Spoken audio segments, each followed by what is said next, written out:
There is a number that changes everything. Not the number in your head, not the number you read about in financial planning articles, not the retirement target your advisor printed on a chart and slid across the desk. $100,000.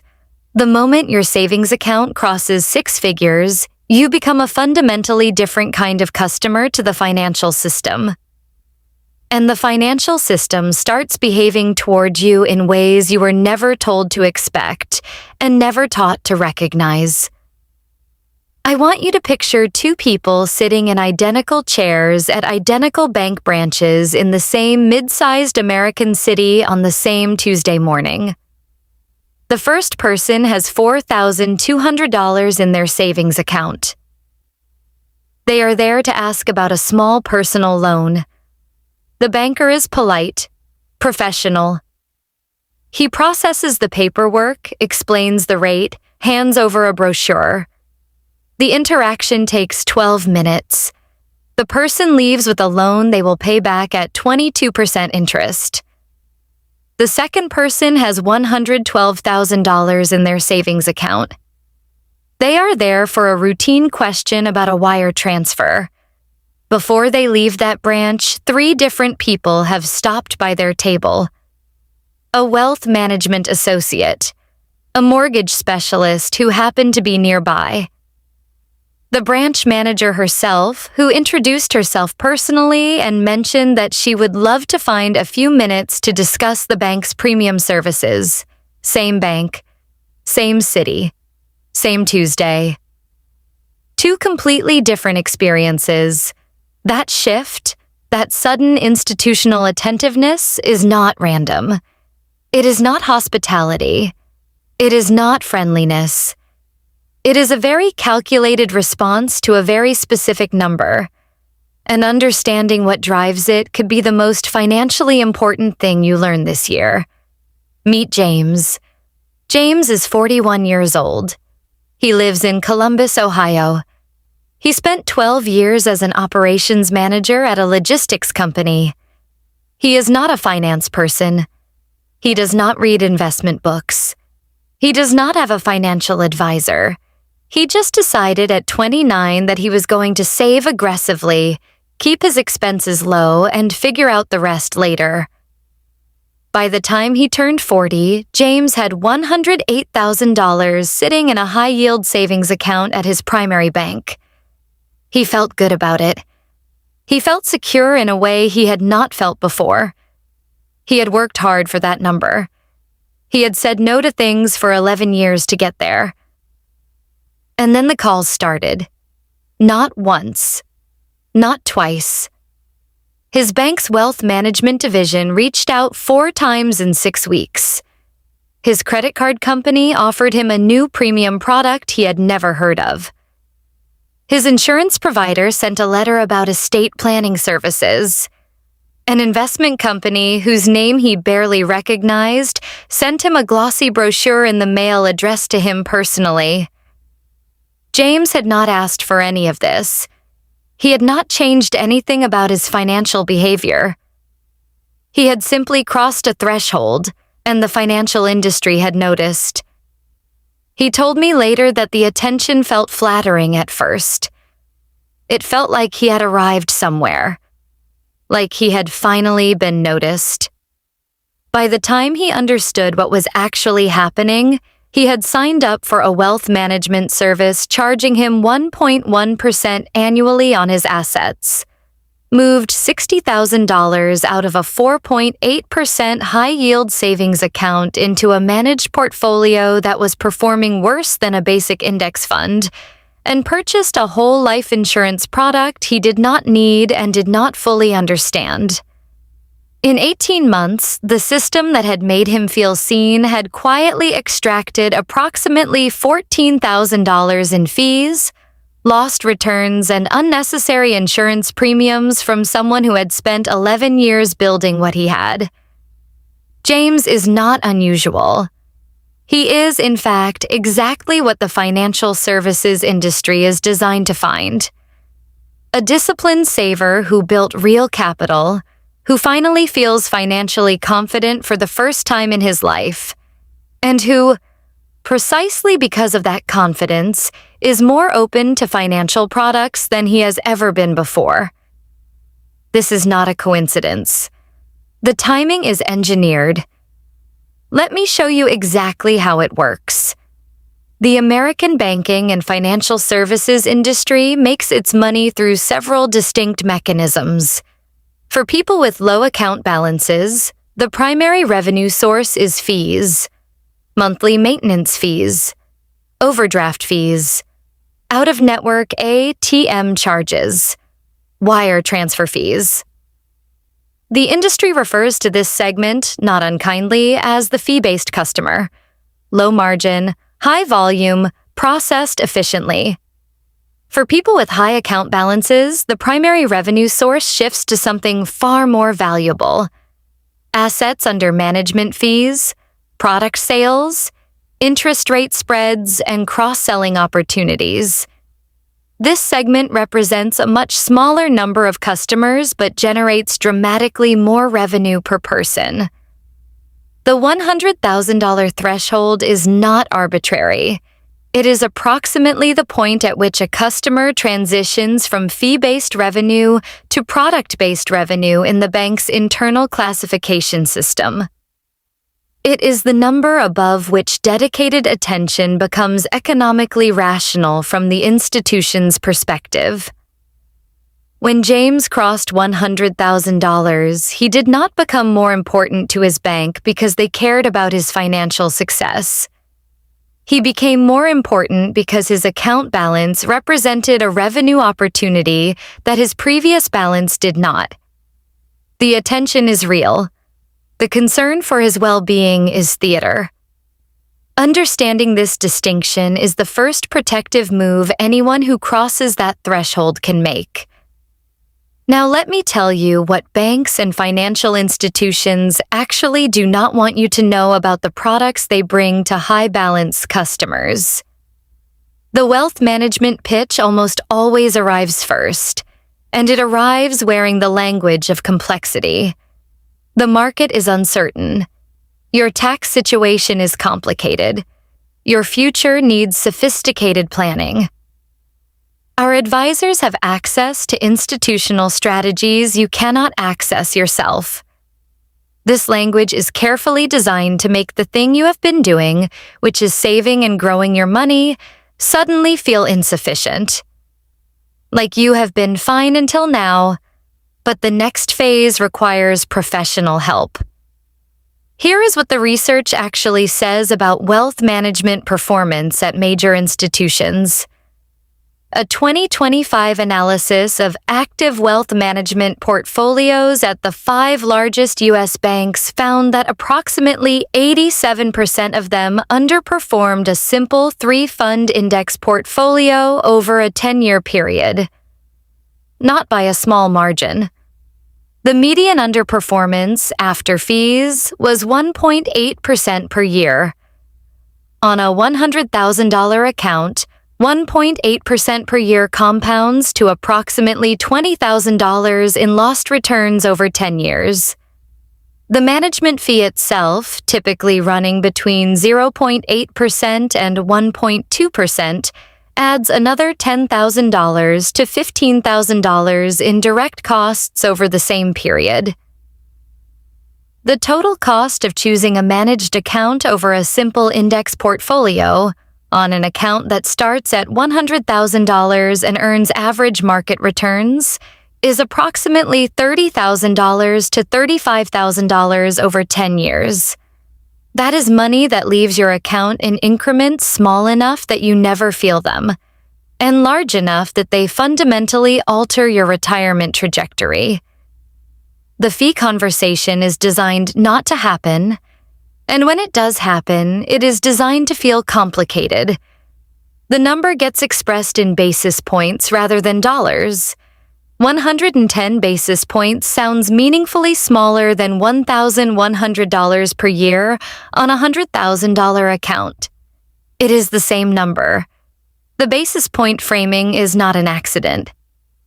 James's advisor, the one who reached out after James crossed $108,000, never once said, I will charge you $1,188 per year to manage this money, and the fund I will put you in has historically returned less than the index you could hold for $3 annually."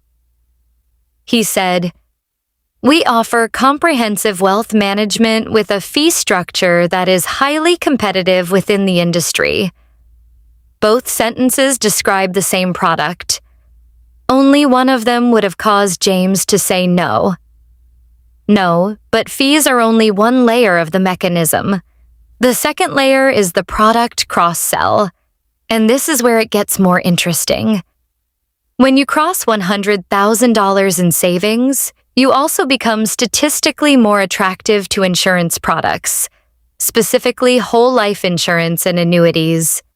These are two of the most profitable products in financial services, and they are almost never the right answer for someone who has built their wealth through disciplined saving and simple investing. Whole life insurance combines a death benefit with a savings component that earns a modest, tax-advantaged return. The pitch sounds reasonable. The problem is the math. A whole life policy for a 41-year-old male in average health carries premiums that, if redirected to a term life policy plus a basic index fund, would produce dramatically better outcomes in nearly every realistic scenario. The commission on a whole life policy runs between 50% and 110% of the first year's premium.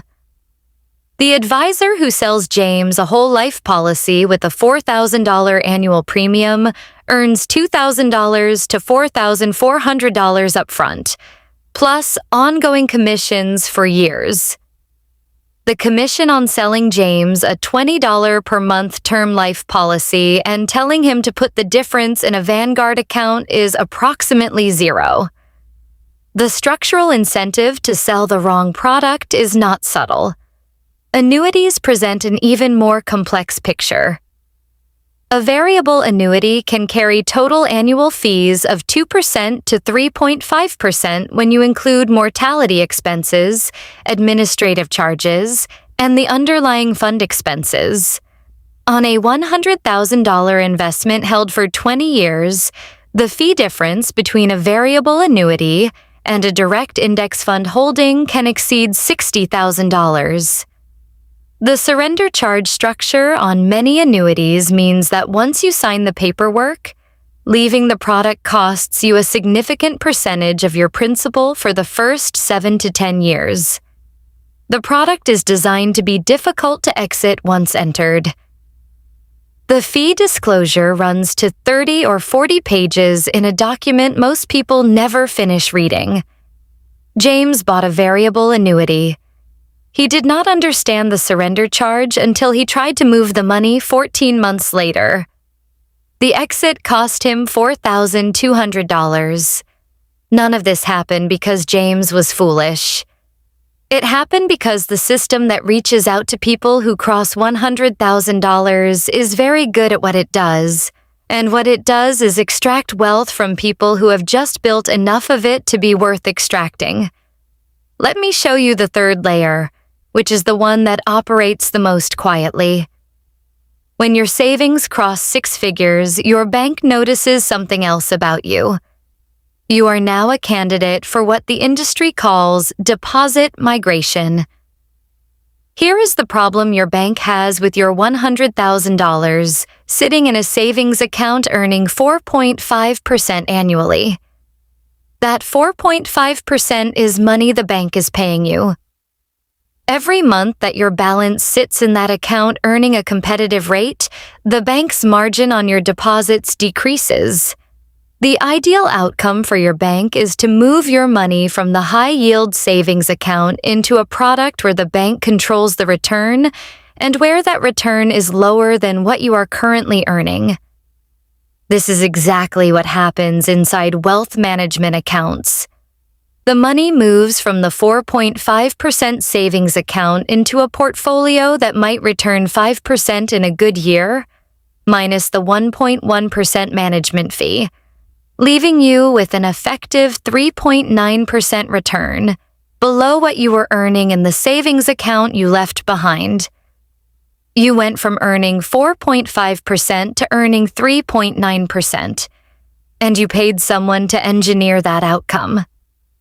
A 2024 Federal Reserve analysis found that the average managed wealth account at a major bank held approximately 28% of its assets in money market funds and short-term bond equivalents, assets that are nearly identical in risk profile to the high-yield savings accounts the money came from. The client moved their money from a simple, fee-free, high-yield account into a managed account that held similar assets, charged an annual fee, and delivered a lower net return. The client did not know this was happening. The quarterly statements showed a portfolio balance, not a comparison against the account they had left. This is not illegal. It is not even unusual. It is the default outcome for people who receive the wealth management pitch and accept it without running the comparison themselves. Now, let me be precise about something, because this video is not an argument against professional financial guidance.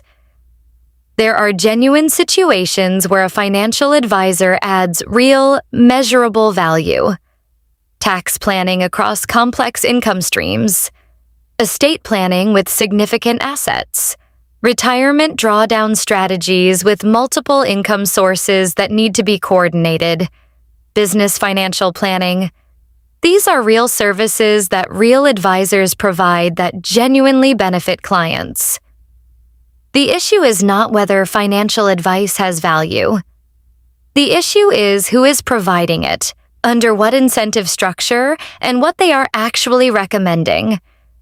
A fee-only fiduciary advisor charges a flat fee or an hourly rate for advice. They do not earn commissions on the products they recommend. They are legally required to act in your interest, not their firm's interest. They are, by structure, unable to profit from steering you toward underperforming products. A commission-based advisor or a broker at a major bank is not a fiduciary. They operate under a suitability standard, which means they are required to recommend products that are suitable for you, not products that are optimal for you. Those are different things. A 2% fee annuity can be suitable while still being dramatically worse for your financial outcome than the alternative. The distinction matters because the person who calls you after you cross $100,000 is almost never a fee-only fiduciary. They are a bank employee or affiliated advisor whose compensation rises when you buy the products they offer. James eventually found a fee-only fiduciary. It cost him $350 for a 2-hour consultation. That advisor told him to cancel the wealth management service, exit the annuity, even at the surrender charge cost, and put everything into a 2-fund Vanguard portfolio. She modeled his 30-year retirement outcome under both scenarios. The difference was $312,000. James paid $4,200 in surrender charges. He paid $350 for honest advice. The total cost of correcting what the system had done to him in 18 months was $4,550. The cost of leaving it alone, compounded over 30 years, would have been $312,000. The math is not subtle. Let me tell you what the people who cross $100,000 and come out stronger on the other side actually do, because the protective behaviors are not complicated. They move their primary savings to a high-yield savings account at an institution that has no wealth management division trying to migrate their deposits. Online banks like Marcus by Goldman Sachs, Ally, or Discover consistently offer rates several tenths of a % higher than the major retail banks, for the specific reason that they have no branch infrastructure or manage product division absorbing costs. They open a Roth IRA, and a taxable brokerage account at a low-cost provider and invest in a 2 or 3 fund index portfolio. Total annual cost at Vanguard, Fidelity, or Schwab for a simple total market and international fund portfolio runs approximately 3 to 5 basis points, not 110. 3 to 5. They understand what they own. An index fund is an ownership stake in hundreds or thousands of companies, purchased at their market price, held passively, and adjusted automatically as the market changes. There is no manager. There is no strategy. There is no quarterly call where someone explains why performance was below benchmark this year. There is only the market return, minus a fee so small it almost does not register. They say no to the products they do not understand. This sounds like obvious advice. It is harder than it sounds in practice because the products that cost the most are also the most elaborately explained. The more complex the pitch, the more work the pitch is doing to obscure the cost. Simplicity serves the buyer. Complexity serves the seller. They get advice from people whose income does not depend on the products they recommend. The fee-only fiduciary model exists precisely because of the conflict that exists everywhere else. Find one before you cross the threshold, not after the phone calls start. Let me tell you what happens to the $100,000 of 2 different people over 20 years. The first person, caller Diane, receives the wealth management call and accepts. She moves $90,000 into a managed portfolio at 1.1% annual fee. She purchases a variable annuity with $10,000 and pays 2.5% in total annual charges. Her managed portfolio earns 6.8% gross annually, a typical outcome for a balanced managed portfolio. After the 1.1% fee, her net return is 5.7%. Her annuity earns 5.5% gross. After the 2.5% in charges, her net return is 3.0%. After 20 years, Diane's managed portfolio has grown to approximately $272,000. Her annuity has grown to approximately $18,000. Total, approximately $290,000. The second person, caller Sandra, declines the wealth management call. She keeps $80,000 in a high-yield savings account, earning 4.2% for the first 2 years while she researches her options. She opens a Vanguard account and invests everything in a total market index fund. The fund returns 7.1% annually, her approximate share of historical U.S. market returns. Her annual fee is 0.03%. After 20 years, Sandra's account has grown to approximately $394,000. Diane and Sandra both started with $100,000. They both left it alone for 20 years.